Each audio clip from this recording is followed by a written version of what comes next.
오늘의 말씀은 마태복음 5장 5절 말씀입니다. 온유한 자는 복이 있나니 그들이 땅을 기업으로 받을 것이미요. 아멘. 지금 우리는 산상수훈의 팔복에 대한 말씀을 한 주 한 주 나눠보고 있습니다. 지난 시간까지 두 번의 첫 번째, 두 번째 팔복에 대한 이야기를 설교해 드렸는데, 가난한 자가 복이 있다, 그리고 슬퍼하는 자가 복이 있다라는 말씀을 나눴습니다. 사실 이 두 가지의 복을 전하면서도 걱정이 됐던 게, 이 말씀을 듣는 사람들이 쉽게 이 말씀을 공감하고 받아들이기가 어려울 것이다. 왜냐하면 평상시 우리가 가지고 있는 상식과는 좀 거리가 먼 이야기지 않습니까? 부자가 복 받았다고 생각하고 기뻐하는 자가 복을 받았다고 생각하는 우리의 상식에 가난한 자가 복이 있고 슬피 우는 자가 복이 있다라고 하니, 이걸 선뜻 사람들이 받아들이기가 어려울 것이다. 그러나 이 말씀을 하나님의 관점에서 영적인 측면에서 풀어가니까 왜 가난한 자가 복이 있고 슬피 우는 자가 복이 있는지를 우리가 공감하게 되었습니다. 이제 오늘 세 번째 복을 나눌 건데, 오늘부터는 반대입니다. 그거 너무 당연한 거 아니야? 라고 느껴지는 이야기들이 나오는데, 그 대표적인 게 오늘 팔복의 세 번째 주제에 온유한 자가 복이 있다라는 말씀이에요. 온화하고 부드럽고 겸손한 사람이 복을 받는다. 이 이야기를 우리는 어릴 적부터 선생님한테, 집에서 부모님한테, 또는 교회에서 늘 배우고 들었던 말이에요. 당연한 얘기예요. 그런데 너무나 당연하게 여기는 이 말이 우리의 삶의 현장으로 가면 전혀 그렇지 않다는 걸 발견하게 돼요. 얼마 전에 한 온라인 커뮤니티에 음식점 사장님이 올린 글이 하나 있었는데, 한 여성이 식당에 와서 짬뽕을 주문해서 맛있게 만들어 줬습니다. 열심히 먹다가 갑자기 직원을 부르더니 음식에서 머리카락이 나왔다고 환불을 요청하더래요. 그런데 뭔가 좀 이상한 거예요. 그 머리카락이 자기 직원들 중에는 없는 머리카락을 내밀면서 신고하겠다, 고발하겠다, 뭐 이렇게 언급을 하니까 식당 주인이 좀 억울한 것 같고 이상한 것 같지만 그녀가 원하는 대로 환불을 해줍니다. 그리고 그녀가 나간 뒤에 찝찝해서 CCTV를 돌려보는 거예요. 그랬더니 세상에나 깜짝 놀랄 만한 장면이 CCTV에 고스란히 찍혀 있는데, 그녀가 자기의 머리카락을 뽑아서 그 짬뽕 국물에 푹 담그는 그것을 이 CCTV가 다 찍어놨던 거예요. 결국 나 이렇게 황당한 일을 당하고 너무 억울합니다 라고 글을 올렸는데, 많은 분들이 그 주인을 위로해 주면서 그 댓글에 이런 댓글이 붙었어요. 나도 비슷한 일을 겪어봐서 당신의 마음을 안다. 여러분, 우리가 사는 세상은 큰 소리 쳐야 이기고 착하고 온유하게 살면 바보 취급당하는 세상이에요. 우리 속담에 가는 말이 고와야 오는 말이 곱다라는 이 속담은 옛말이 됐습니다. 지금은 가는 말이 거칠어야 오는 말이 고울 수밖에 없다라는 말에 현대인들이 공감을 하는 것도 이상하지 않습니까? 우리 현실은 침묵하고 착하게 살면 바보 소리 듣는데, 여전히 성경은 온유한 자가 복을 받는다라고 가르치고 있어요.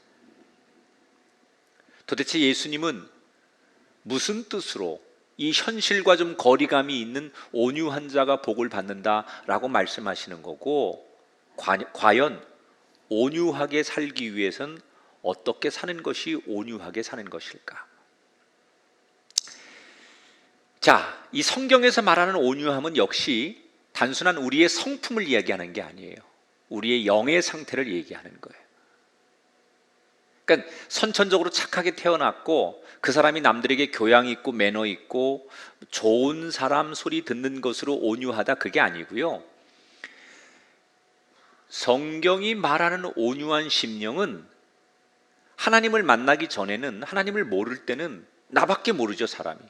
그래서 내가 최고이어야 하고, 내가 남들을 이겨야 되고, 내가 높은 자리에 올라가고, 내가 드러내는 게 하나님을 만나기 전에 우리의 삶이었다면, 하나님을 만난 사람은 하나님을 만나고 보니까 그 위대하신 하나님 앞에 나는 정말 아무것도 아니구나.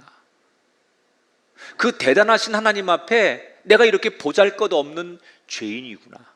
그래서 하나님을 만나기 전에는 내가 최고인 줄 알던 삶이 하나님을 만났을 때는 나는 없고 하나님이 내 대신 앞서가도록 하나님을 앞세워 드리는 인생의 심령의 상태, 그 하나님 앞에 나라고 하는 존재, 자랑할 게 아무것도 없는, 사도 바울이 고백한 것처럼 나는 죄인 중에 죄인이요 괴수 중에 괴수라고 고백했던 그 심령의 마음을 가지고 내 인생에 하나님을 앞세우는 사람, 그때의 심령의 상태를 성경은 온유한 사람이다라고 말하는 거예요.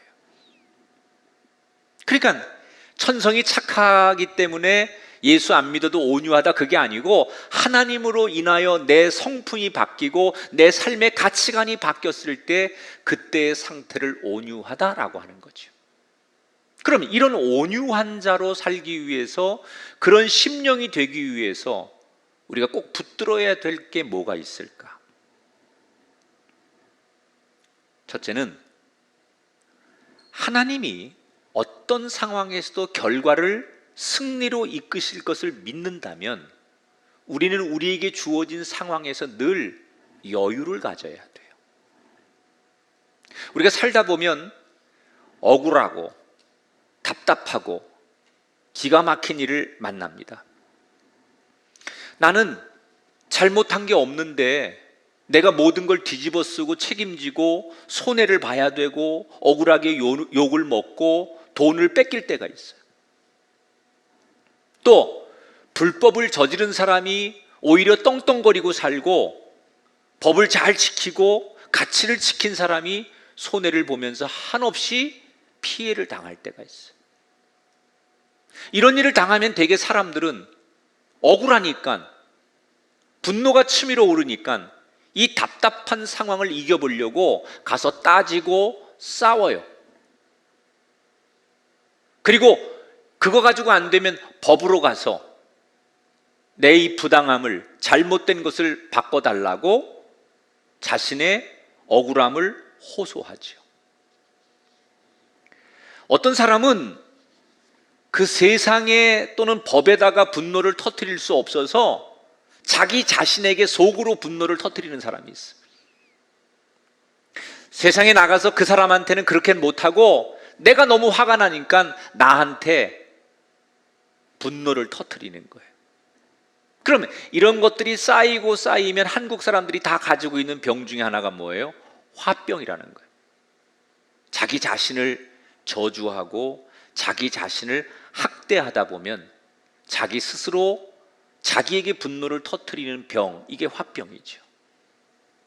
그러니까 사람이 억울하고 답답하니까 그게 상대가 됐든 내가 됐든 답답하고 억울한 것을 우리는 표출할 수밖에 없는 게 인간의 본성이라는 거예요. 그럼 이 두 가지 방법 중에 어떤 게 낫냐? 성경은 두 가지 다 안 된다는 거예요. 분노는 안 할 수는 없지요.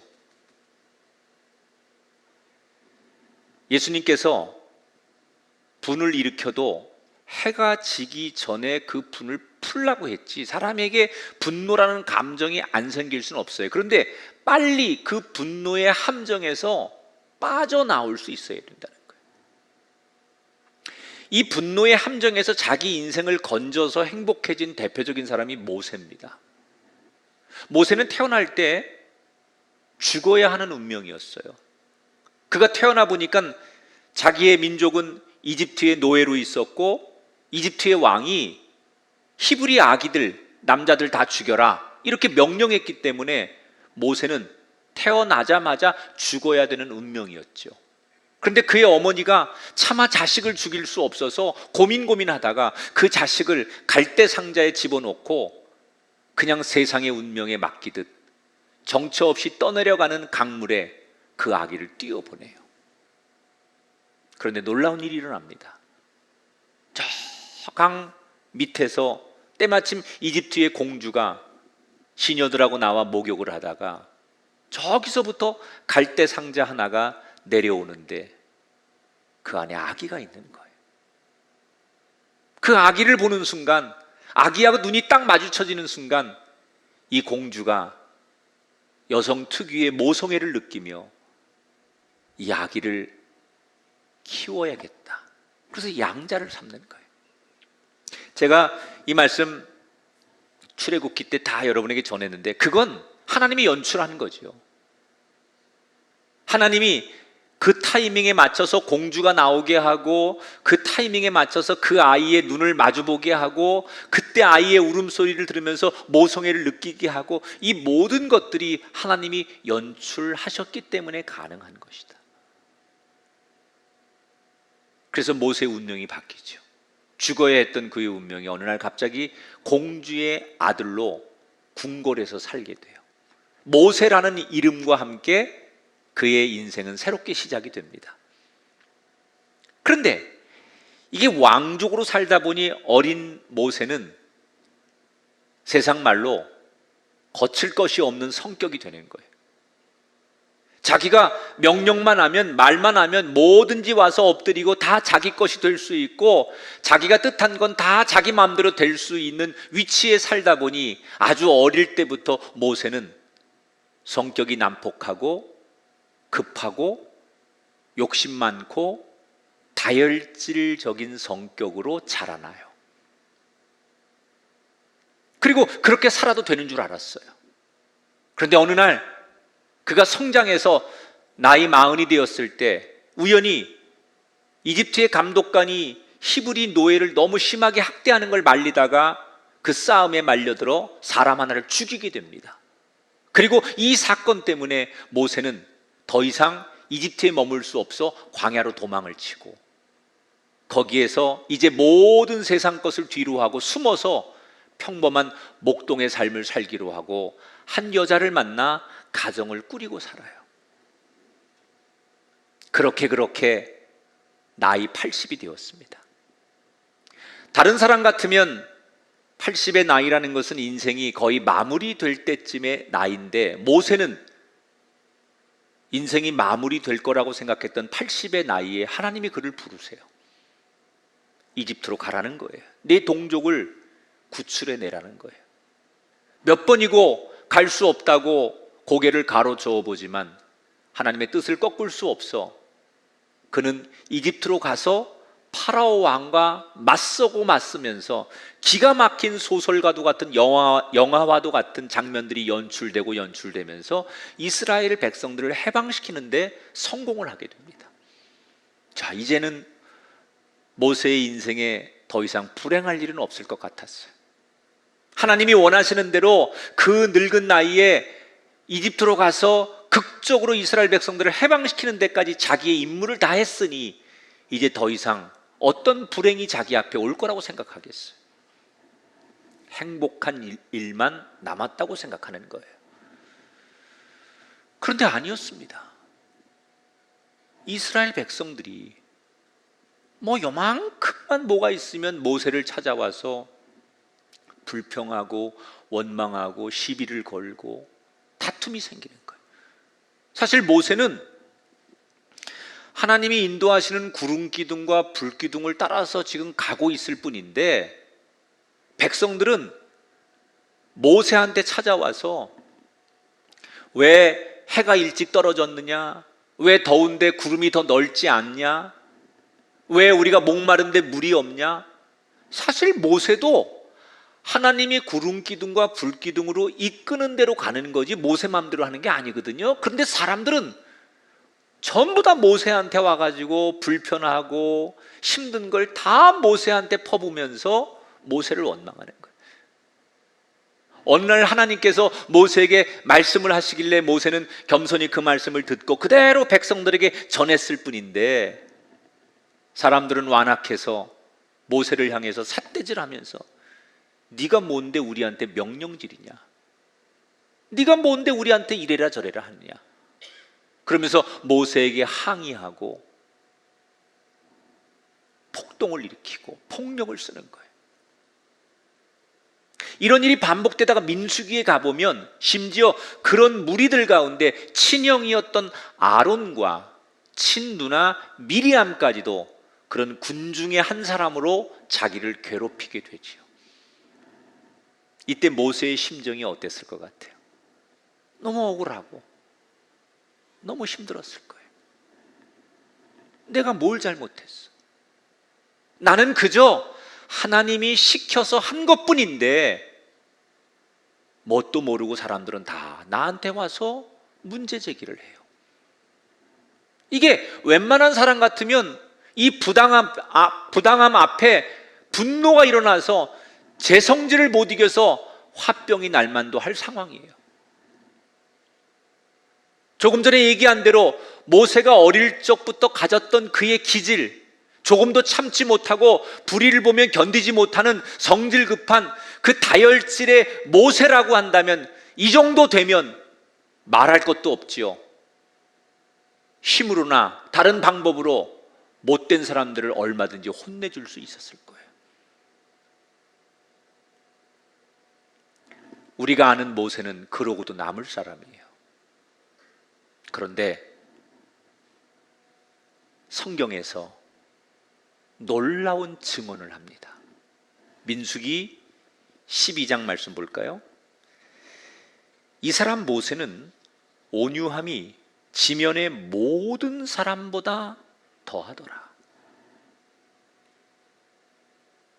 우리가 알고 있는 모세가 아니에요. 그런 부당하고 불편한 상황에서 모세를 성경은 뭐라고 증언하느냐? 어떤 상황에서도 그 어떤 누구보다도 온유한 사람이었더라.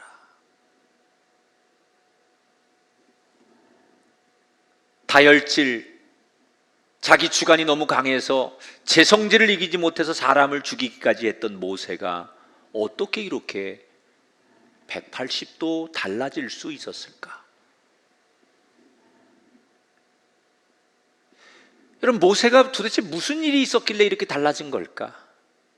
그 이유 가운데 하나가 이거라고 생각해요. 모세가 백성들과 함께 홍해를 건너면서 그 기가 막히고 아슬아슬한 장면에서 결국 결과는 하나님의 뜻대로 다 되는 걸 보면서 홍해를 딱 건너고 나서 그가 중얼거리는 얘기가 있어요. 그게 출애굽기 15장에 나오는 말씀인데 모세가 이렇게 고백합니다. 여호와께서 영원 무궁하도록 다스리시도다. 이게 무슨 얘기예요?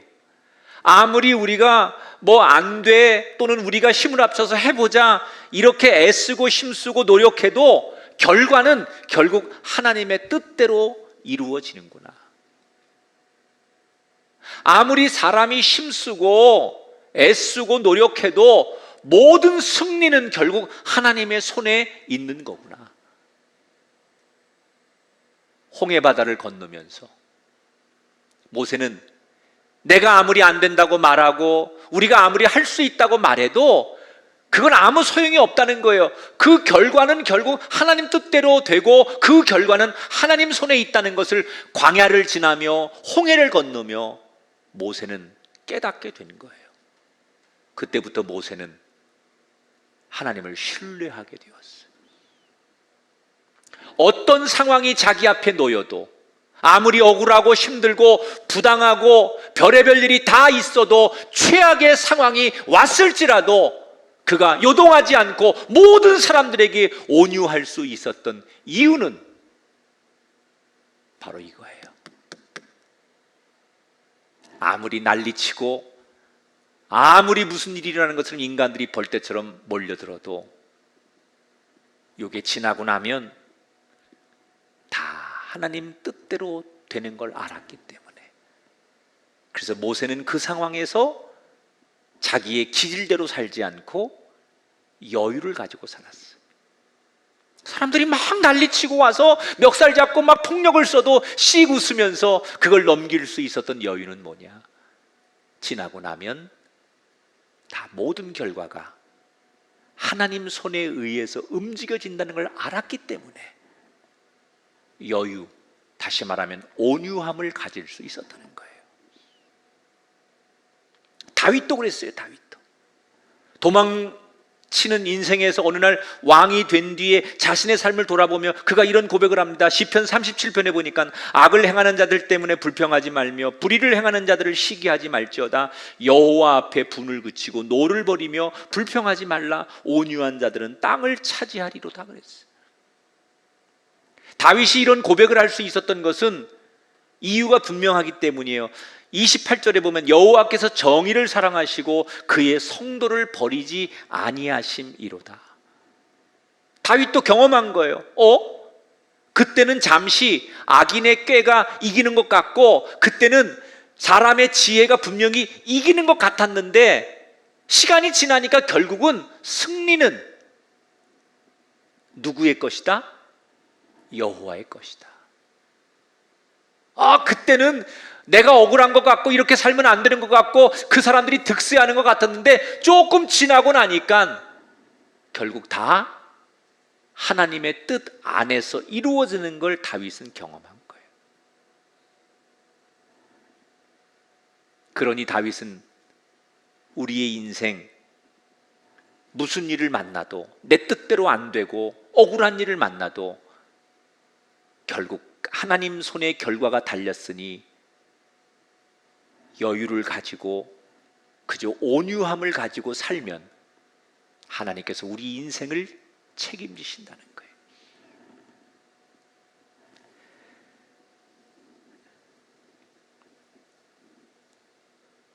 여러분, 물론 우리가 살아가는 세상은 갈수록 목소리 큰 사람이 이기는 것 같아요. 뉴스를 보면 편법 쓰고 떼 쓰고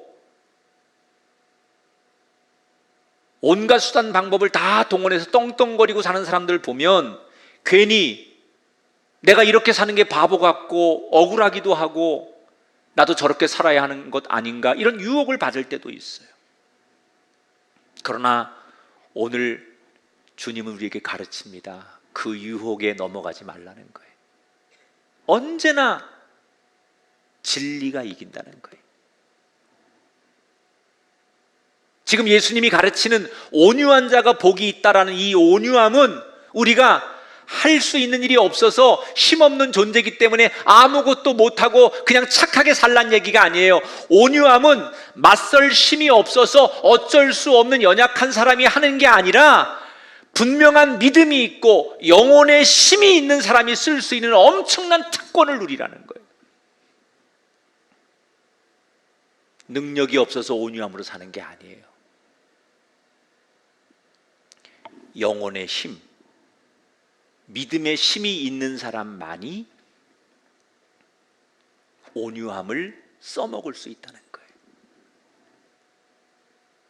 여러분에겐 그 특권이 있어요. 그 특권을 누리십시오. 여러분 무슨 일을 만나도 여유를 가지십시오. 왜냐하면 여러분이 생각한 결론으로 가지 않습니다. 하나님이 결론을 내십니다. 그래서 우리는 지금의 모습 앞에 울고 웃을 일이 아니라 하나님이 하실 일을 기대하기 때문에 온유함의 특권을 가지고 여유를 갖는 거예요. 그때 모세처럼 다윗처럼 복을 누리는 저와 여러분이 될 줄 믿습니다. 자, 하나님이 바라시는 이 온유함을 유지하려면 우리가 전적으로 하나님을 의지해야 된다는 거예요. 이 온유함이라는 게 여러분, 어떤 사람은 참 대단한 사람이 있어요. 굉장히 성공하고 형통하고 사람들이 막 부러워할 만한 상황에서도 교만하지 않고 저는 아무것도 아닙니다. 제가 부족합니다. 이렇게 겸손할 때 그 사람의 온유한 모습을 사람들은 보는 거예요.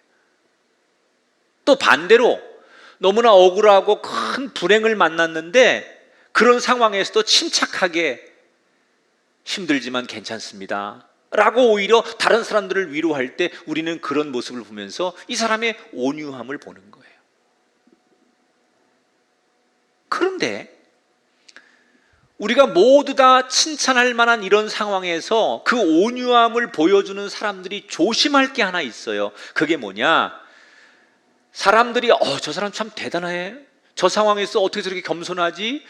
또 저 환경에서 어떻게 저렇게 여유를 갖고 어떻게 침착하지? 이런 소리를 듣는 건 좋은데 이게 내 진심에서 나오는 온유함이면 좋은데 반대로 내 본심을 감추고 가짜로 드러내는 온유함을 조심해야 된다는 거예요. 이 대표적인 부류가 누구예요? 바리새인들이에요. 제가 설교 시간에 한번 설명했지만 원래 바리새인들은 신앙의 순수성을 지키기 위해서 만들어진 무리들이에요. 그래서 우리가 이 혼란한 세상에 여전히 말씀대로 살자라는 순수한 동기로 만들어진 단체예요. 실제로 처음에는 사람들이 그렇게 살았어요. 어떻게 하면 우리의 신앙을 흔들리지 않고 살 수 있을까? 그렇게 순수하게 말씀대로 사니까 많은 군중들이 감동하는 거예요. 그래서 그들을 따르고 그들에게 배우려고 하고 심지어 그들에게 기부하고 헌금을 하는 거예요. 그런데 순수했던 그들이 점점점 부유해지고 세력이 커지니까 어느 순간부터 변질되기 시작하는 거예요. 여전히 사람들에게 자신들이 온유하고 대단한 사람인 걸 보여줘야 되니까 이 바리새인들이 언젠가부터 기도할 때 일부러 사람들이 많이 모이는 광장에 나가서 기도하는 걸 당연하게 생각해요. 성전에서 헌금을 드릴 때도 사람들에게 막 동전 소리를 내가면서 자기들이 헌금 드리는 걸 자랑하기도 하고, 구제를 할 때도 내가 불쌍한 사람 이웃을 이렇게 선교하고 도와 이렇게 광고하고 하고. 그래서 사람들은 이런 바리새인들을 보면서 헷갈리는 거예요. 근데 예수님이 이렇게 사는 바리새인들에 대해서 굉장히 강하게 비판을 하시잖아요. 천국에 들어갈 수 없는 자들이다라고. 왜 예수님이 당시에 이렇게 자기들이 그래도 말씀대로 살려고 하는, 비록 조금 거기에 인위적인 모습이 있지만 말씀대로 살려고 하는 바리새인들을 그렇게 강하게 질책하셨을까? 사실은 그 사람들이 사람들에게, 대중들에게 보여주는 온유함과 겸손함이 진심이 아니라는 걸 예수님이 아셨기 때문이에요. 자, 이 사람들은 당시 예수님 당시에 어떻게 하냐면 집에서 몰래 어떻게 팔 각도를 펴야만 사람들이 저 사람이 은혜스럽고 겸손해 보여 라는 거를 보여줄 수 있을까 해서 이 팔 각도를 연습하고 나오는 사람들이. 할렐루야. 어떤 표정을 져야만 저 사람들이 나보고 은혜롭다고 말할 수 있을까 해서 표정 연습을 하고 나와요. 일부러 사람들에게 흉하고 불쌍한 표정을 지어서 사람들의 동정을 얻고 그 사람들에게 오직 겸손해 보이게 하는 것, 이것이 바리새인들의 모습이었어요. 그런데 사람들은 그런 바리새인들의 진심은 모르고 그런 팔 각도나 그런 표정이나 이런 거 보면서, 말투나 이런 거 보면서 이 사람들은 정말 진심으로 겸손한 사람들이야. 그래서 사람들은 그런 사람들을 더 존경하고 그런 사람들 밑으로 따라가고 그런 사람들을 위해서 헌금도 많이 하더라는 거예요. 그런데 예수님은 달랐어요. 사람들은 그런 사람들을 좋아하고 그런 사람들이 참된 스승이라고 사람들은 쫓아가지만 그런 사람들을 향한 예수님의 평가는 달랐어요. 마태복음 22장 13절에 보니까 예수님이 바리새인들을 향해 화 있을진저 외식하는 바리새인들이여 너희는 천국 문을 사람 앞에서 닫고 너희도 들어가지 않는도다 그랬어요. 너희들 천국에 들어갈 수 없는 대표적인 사람들이라는 거예요. 왜? 너희들의 외식이 뭐예요? 자신의 성공을 위해서 거짓된 겸손으로 사람을 속이는 거예요. 그런데 사람들은 속아요. 그 겉모습만 보면. 사람은 속일 수 있지만 하나님은 속일 수 없는 거예요.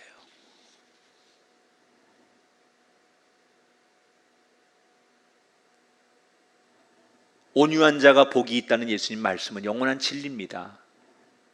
그렇다고 해서 하나님까지 속여가면서 거짓으로 온유해서는 안 된다는 거예요.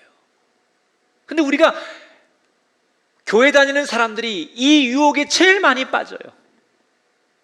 본심은 그게 아닌데, 내가 그래도 교회 다니는 사람이고, 내가 교회에서 이런 사람인데 사람들 앞에 그런 척 해야지. 그래서 진심이 아닌 위선된 가면을 쓴 외식하는 겸손, 외식하는 그런 온유함으로 사람들을 대하는 사람들이 얼마나 많은지 모른다는 거예요. 좋은 사람이라는 얘기 듣기 위해서. 교회 다니는 사람 뭐가 달러? 장로님은 뭐가 달러? 저분은 뭐가 달러? 이런 사람들에게 좋은 평가를 받고 그런 이득을 얻기 위해서 때로는 이게 지혜로운 거야. 그래서 지혜라는 이름으로 자신을 그렇게 포장하는 걸 당연하게 생각하는 거예요. 사람들은 모르지요. 그렇게 하면 그가 정말 겸손하고 온유한 사람인 줄 알아요. 그런데 하나님의 눈은 피할 수 없다는 거예요. 그래서 예수님이 사람들은 속일 수 있지만 하나님의 눈을 속일 수 없는 바리새인들을 향하여 진심 없는 온유함으로 겸손한 척하고 그저 사람들 앞에 그렇게 좋은 말하는 것 가지고 너희들은 결코 천국 백성이 될 수 없다고 그들을 질책하시는 거예요. 이게 오늘 우리의 모습일 수 있다는 거예요. 하나님이 인정하지 않는 거짓된 온유, 하나님이 인정할 수 없는 가면을 쓴 겸손의 얼굴. 그럼 이걸 빠져나오려면 뭐가 필요할까? 예수님께서 근본적인 해결법을 하나 주셨어요. 그게 마태복음 6장 31절 33절의 말씀입니다. 염려하여 이르기를 무엇을 먹을까 무엇을 마실까 무엇을 입을까 하지 말라. 너희는 먼저 그의 나라와 그의 의를 구하라. 그리하면 이 모든 것을 너희에게 더하시리라. 왜 바리새인들이 사람들 앞에 겸손한 척, 온유한 척 그렇게 가면을 쓰는 걸까요? 본질적으로 그렇게 해야만 먹을 게 생기고 입을 게 생기고 마실 게 생기기 때문이에요. 예수 믿는 사람들이 신앙과 세상에서 갈팡질팡하는 이유가 뭐예요? 교회 나오면 그래 말씀대로 살아야지 말씀 들으면서 그렇게 결심하다가도 세상에 나가면 또다시 무너지는 이유가 뭐예요? 먹고 사는 문제 때문에. 모든 인간이 바리새인이나 지금 우리나 무엇을 먹을까? 무엇을 마실까? 무엇을 입을까? 살아가는 생존의 문제 때문에 사람들은 진심이 아닌 가식의 온유함으로 사람들을 대한다는 거예요. 자꾸 우리를 바리새인의 길로 끌어들이는 모든 요소들이 먹고 입고 마시는 걸 생각하면 우리가 그렇게 살 수밖에 없다는 거예요. 그래서 지금 예수님께서 그런 삶으로 가지 않으려면 우리에게 던져준 화두가 바로 조금 전에 읽었던 마태복음 6장의 말씀이에요. 무엇을 먹을까? 마실까 입을까 염려하지 말라. 너희는 먼저 그의 나라와 그의 의를 구하라. 그리하면 하나님께서 모든 것을 너희에게 더하여 주시리라. 하나님은 우리의 필요가 뭔지를 다 아세요. 우리가 뭐가 있어야 되는지 하나님은 다 아세요. 그런데 아는 것으로 그치지 않고 알면 하나님은 그것을 반드시 채워주시는 분이라는 거예요. 그런데 그 하나님을 신뢰하지 않고 그런 하나님을 놔두고 그 하나님을 믿지 못해서 내가 먹고 마시고 입는 문제를 해결해 보려고 가식의 가면을 쓰고 거짓의 온유함으로 살아가는 것, 그것은 사람들에게 거짓되게 살아가는 죄이기도 하지만 하나님을 온전히 신뢰하지 않는 불신앙의 모습이기도 하기 때문에 예수님은 무엇을 먹고 입고 마실까 걱정하지 말고 우리의 필요를 아시고 채우신 하나님을 신뢰하라는 거예요. 사랑하는 성도 여러분, 성경이 우리에게 가르치는 언제나 큰 진리는 항상 하나님이 이기신다는 거예요. 저는 오늘 이 온유한 자가 복이 있나니라는 말씀을 쭉 묵상하면서 딱 한 구절이 생각났어요. 이 온유한 자가 되려면 우리의 삶의 결론은 한마디여야 돼요. 한번 따라하세요. 하나님이면 족합니다. 우리 유튜브로 예배 드리시는 분들 댓글 한번 달아보세요. 하나님 한 분이면 됩니다. 사실 하나님 한 분이면 됩니다라는 결론에 도달하면 우리가 온유함으로 못 살 이유가 하나도 없어요. 하나님 한 분이면 됩니다. 오늘 사랑하는 여러분, 온유함의 특권, 믿는 사람이 누릴 수 있는 최고의 특권, 그것은 온유함입니다. 저와 여러분이 이 시대 모세처럼 다윗처럼 이 온유함의 특권을 마음껏 누리고 이 특권 안에 승리하는 멋있는 인생들, 이 팔복의 주인공이 되는 그런 사람들이 되기를 주의 이름으로 축원합니다.